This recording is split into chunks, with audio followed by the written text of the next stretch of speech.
Iran ने यह जंग जीत ली है। ईरान ने जंग में दुश्मन को चारों खाने चित कर दिया है।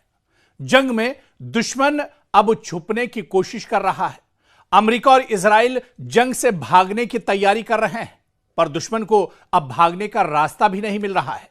दुश्मन तिलमिला रहा है, दुश्मन बेचैन है। दुनिया अमेरिका और इजराइल की नाकामी देख रही है। सुपर पावर की हवा निकल गई है और इजराइल का हवा खड़ा हो गया है। दरअसल मेरी ये बातें हवा हवाई नहीं है, बल्कि मैं जो कुछ भी कह रहा हूं इसमें 100% सच्चाई है। कुछ भी नमक मिर्च लगाकर मैं बयान नहीं कर रहा हूं। दरअसल यह पूरी हकीकत है इस जंग की कि एक तरफ सुपर पावर और एक तरफ ईरान जैसा निहत्था कमजोर मुल्क, और उसने नाको चने चबवा दिए हैं। यह दरअसल इस जंग की हकीकत है और हकीकत दुनिया के सामने है। आप खुशकिस्मत हैं कि अमेरिका और इजराइल की पसपाई देख पा रहे हैं। अरब ममालिक को डरा कर रखने वाला अमेरिका आज खुद डरा सहमा हुआ है। आप बस डोनाल्ड ट्रंप का चेहरा देखिए और डर को महसूस कीजिए। आप नेतन्याहू की बातें सुनिए और खौफ का अंदाजा कीजिए।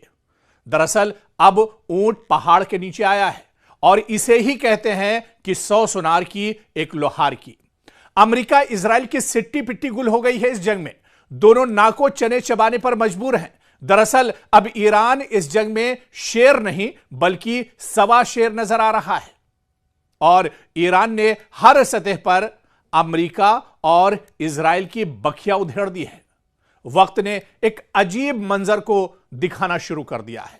मशरिक़ वस्ता की सियासत में ताकत के तवाजुन बदलते नजर आ रहे हैं और ईरान पहले से कहीं ज्यादा पुरएतमाद, ताकतवर और मजबूत इस जंग में दिखाई दे रहा है। दूसरी जानब अमेरिका और इजराइल जो कभी अपनी ताकत के जोम में खित्ते को अपनी मर्जी से चलाते थे, अब एक मुश्किल और बहुत पेचीदा सूरत हाल में घिरे दिखाई देते हैं। बयानात में सख्ती जरूर है, लेकिन जमीनी हकायक पहले जैसे सादा नहीं रहे। डोनाल्ड ट्रंप जैसे रहनुमाओं के दावे हों या बेंयामिन नेतन्याहू की हिकमत अमली, इन सब पर अब सवालात उठ रहे हैं। दुनिया अब हर कदम को ज्यादा गौर से देख रही है और ताकत का वो तासुर जो कभी काबिले चैलेंज लगता था, जो कभी अब एक तरह से ये ममालिक आजमाइश में आ गए हैं। यह कहना कबल अज वक्त होगा कि कोई फरीक मुकम्मल तौर पर जीत चुका है या हार चुका है, लेकिन यह जरूर कहा जा सकता है कि खित्ता अब नए मोड़ पर खड़ा है। हम बात मशरिक़ वस्ता की कर रहे हैं कि मशरिक़ वस्ता अब इस जंग को लेकर एक तरह से एक नए मोड़ पर खड़ा है। कभी मशरिक़ वस्ता के इन ममालिक ने, कभी अरब ममालिक के शेखों ने यह नहीं सोचा था कि उनके ऐश परस्त जिंदगी में इस तरह के भी हालात आएंगे। उन्होंने अपनी हिफाजत दरअसल अल्लाह को छोड़कर अमेरिका के हवाले कर दी थी। उनका पूरा जो दारोमदार था वो अमेरिका की सिक्योरिटी पर था और यही वजह है, आप देखिए कि पूरे मशरिक़ वस्ता में जितने भी अरब ममालिक हैं वहां पर एक तरह से अमेरिका के एयरबेस थे। 50,000 अमेरिकी फौज दरअसल इन अरब शेखों की एक तरह से अरब के लोगों की हिफाजत के लिए मामूर थे और अमेरिका इनसे मोटी रकम लेता था, इनसे अरबों खरबों रुपये एक तरह से वसूल करता था। लेकिन अब उसी अमेरिका की पोल खुल गई है। आज वही अमेरिका जो सऊदी के मुसलमानों की हिफाजत का दम भरता था, जो पूरे मशरिक़ वस्ता के जो ममालिक हैं उनकी सिक्योरिटी के बड़े बड़े दावे करता था, आज वो खुद अपनी हिफाजत नहीं कर पा रहा है। और आप देखिए कि ये पूरा जो खित्ता है अब एक नए मोड़ पर आकर खड़ा हो गया है, जहां हर फैसला, हर रद्द अमल और हर कदम के दूररस असरात हैं। और ईरान ने ऐसी मार मारी है इजराइल और अमेरिका को, जैसे अमेरिका और इजराइल जिसे एक तरह से याद रखेंगे। कुछ मुबस्सिरीन के मुताबिक हालिया कशीदगी और मुकाबलों में ईरान ने न सिर्फ अपने दिफा को मजबूत किया है, बल्कि अपने मुखालिफिन को भी यह पैगाम दिया कि अब वो पहले जैसा कमजोर या तनहा मुल्क नहीं रहा। इस बयानिए में ईरान को एक ऐसी कुव्वत के तौर पर पेश किया जा रहा है जो दबाव का मुकाबला करने की सलाहियत भी रखती है और खित्ते में अपनी जगह मनवा भी रहा है, वो अपने आप का लोहा मनवा रहा है।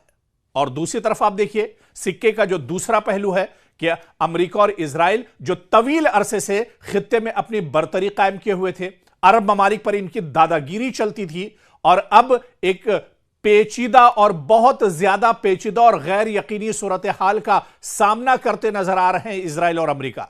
इनके बयानात में सख्ती और जोम जरूर दिखता है, लेकिन जमीनी हकायक अगर आप देखिए, उठाकर अगर आप देखिए, तो ये दरअसल इस जंग में बुरी तरह से फंसते हुए नजर आ रहे हैं। हर कदम अब ज्यादा हिसाब किताब और एहतियात का मुतकाजी नजर आ रहा है। अब ईरान ने रिवायती जंग के बजाय एक मुख्तलिफ हिकमत अमली अपनाई है। इस जंग को पहले दिन से आप उठाकर देख लीजिए। दरअसल इस जंग की शुरुआत इजराइल और अमेरिका ने की थी। मुश्तरका तौर पर इस जंग की शुरुआत अमेरिका और इजराइल ने की थी, उनकी हिकमत अमली थी। दरअसल यहां पर एक चीज यह भी समझनी होगी, यह ताकत की लड़ाई नहीं है। अगर यह लड़ाई ताकत की होती, असलहा और गोला बारूद की होती, लेटेस्ट हथियार की होती, मिसाइल और ड्रोन की होती, तो फिर अमेरिका और इजराइल कब की यह जंग जीत चुके होते। लेकिन यह जंग दरअसल इत्तेहाद की है। यह जंग दरअसल अमेरिका के ईरान के इत्तेहाद का इम्तिहान था। ईरान की रूहानियत जो थी उसका इम्तिहान था इस जंग में। और इसके अलावा फिर यह पूरी जंग जिस तरह से इजराइल और अमेरिका इस जंग में डटे हुए हैं और जो झूठ इस जंग को लेकर गढ़ा जा रहा है, जो प्रोपेगेंडा दरअसल किया जा रहा है, दरअसल ये तमाम चीजें इस जंग के पीछे नहीं। ये जंग दरअसल ग्रेटर इजराइल को लेकर थी। बहुत से मौकों पर हमने इस बात का जिक्र किया है कि दरअसल लबनान को इजराइल हथियाना चाह रहा है, लबनान पर लगातार अटैक किए जा रहे हैं। इसके अलावा पूरे फिलिस्तीन को इजराइल अपनाना चाह रहा है, हड़पना चाह रहा है, और पूरे गजा को एक तरह से वो पहले ही हड़प चुका है। और इसी तरह से वेस्ट बैंक का जो मगरबी किनारे का हिस्सा है उसे एक तरह से हड़प चुका है। पूरा यरूशलेम एक तरह से हड़प चुका है, जहां पर क़िबला अव्वल एक तरह से अभी भी है मुसलमानों का, उसे पूरे तौर से हड़प चुका है। तो दरअसल ये पूरे ग्रेटर इजराइल का मंसूबा है, और इस घिनौनी और नापाक मंसूबे में अमेरिका भी एक तरह से इजराइल के साथ खड़ा है। तो कहीं ना कहीं आप देखिए कि अब इस लड़ाई में कौन पसपा हो रहा है, कौन हार रहा है, किसे शिकस्त एक तरह से उठानी पड़ रही है, ये तमाम चीज एक तरह से अब वाज़ेह हो गई है। और हकीकत यह है कि मशरिक़ वुस्ता एक नए दौर में अब दाखिल हो रहा है, जहां ताकत सिर्फ हथियारों से नहीं बल्कि हिकमत अमली, इत्तेहाद और सब्र से तय हो रही है। ईरान का बढ़ता हुआ एतमाद एक हकीकत है जिसे दुनिया देख रही है, और दुनिया इसे एक तरह से महसूस भी कर रही है कि निहत्था ईरान आज किस मजबूती के साथ खड़ा है। दरअसल ईरान भी यह महसूस कर रहा है कि मशरिक़ वुस्ता में अगर यह जंग ईरान हार जाता है तो पूरे आलम इस्लाम के जो मुसलमान हैं उनके लिए यह बहुत बड़ा झटका होगा। और जो नापाक मंसूबा इजराइल का है, इजराइल अपने उस नापाक मंसूबे में एक तरह से कामयाब हो जाएगा। यानी ग्रेटर इजराइल, यानी इजराइल का और ज्यादा जो दायरा है वो एक तरह से पूरे मशरिक़ वुस्ता में फैल जाएगा। और पूरे मशरिक़ वुस्ता में आप देखिए कि अरब शेख तो इस लायक नहीं थे, लेकिन ईरान इतना मजबूत जरूर था, ईरान के अंदर वो हौसला और अज़्म जरूर था कि वो दुश्मन का डट कर मुकाबला कर सकता। क्योंकि पूरे मशरिक़ वुस्ता में जो सबसे बड़ी ताकत है, जो सबसे मजबूत ताकत है, वो दरअसल ईरान की है। और इसी वजह से अमेरिका और इजराइल ईरान को जो एक रोड़ा है ग्रेटर इजराइल में, उसे हटाने की कोशिश कर रहे हैं, और इसे ईरान बहुत अच्छे से समझ रहा है। इसी वजह से ईरान सिर्फ ताकत के साथ नहीं बल्कि पूरी हिकमत अमली के साथ इस जंग को लड़ रहा है। और अभी तक आप अगर इस जंग की तस्वीर उठाकर देखिए तो इस जंग में ईरान पूरी मजबूती के साथ डटा हुआ है, बल्कि दुश्मन को सोचने पर मजबूर कर दिया है। इजराइल अमेरिका इस जंग में फंस चुके हैं और उन्हें निकलने का रास्ता अब इस जंग से नजर नहीं आ रहा है।